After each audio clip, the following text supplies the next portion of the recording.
Nakita nyo mga idol. Yan, sila yung nabidyohan natin nung isang araw na ayan.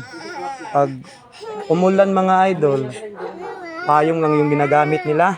Pasugod dito umante. Dito yan mga idol. Oh. Ayan. Ito yung sinasabi oh. Ayun, natutulog pa yung isa mga idol. Ayan. Pag umulan, payong lang yung gamit nila para hindi mabasa yung baby. Ayan mga idol. So ngayon, kakabitan na natin ng ano yan? Ng trapal, temporary. Sana po may tumulong naman sa atin o sa pamilya na to para mapagtayuan natin ng kahit munting kubo lang mga idol para maayos naman yung bahay nila, maayos yung pagtulog nila, yung pagkain nila, at higit sa lahat yung CR nila mga idol.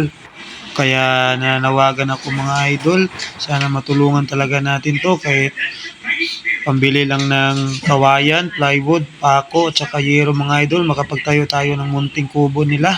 Kasi kawawa talaga to, lalo na yung mga bata, mga idol.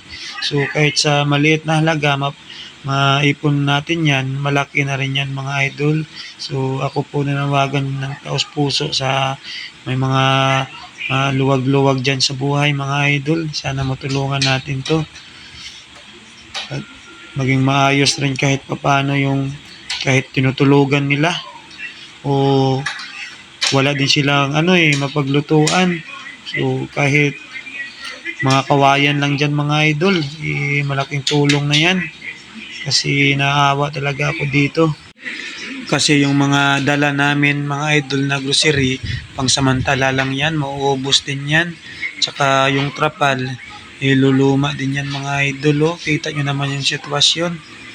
Hirap na hirap talaga sila sa buhay kasi yung asawa niya wala ding ibang hanap buhay kundi sa ilog lang. Paswertihan lang yan mga idol. Sana matulungan nyo kami. Kasama din natin yan ang Kabalikat si Bicom 417 Aklan chapter mga idol. So sana mayroon pang tumulong mga idol. Ayan mga idol, so tapos na yung temporary nating bubong para kanday nanay.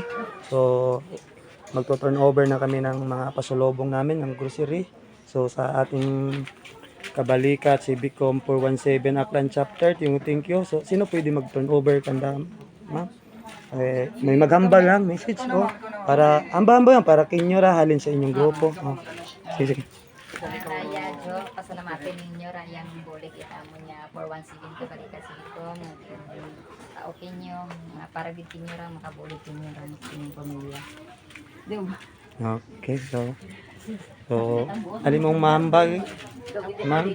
Abo, hindi salamat sa inyong bulig kami. Yes, So yun mga idol, yung sabi niya, i-translate ko na lang. Nagpapasalamat siya sa mga tulong, lalo na sa mga nanonood ulit ng video na to mga idol. Hindi tayo sasuko na tulungan ng pamilya na to. So sige, picture taking tayo.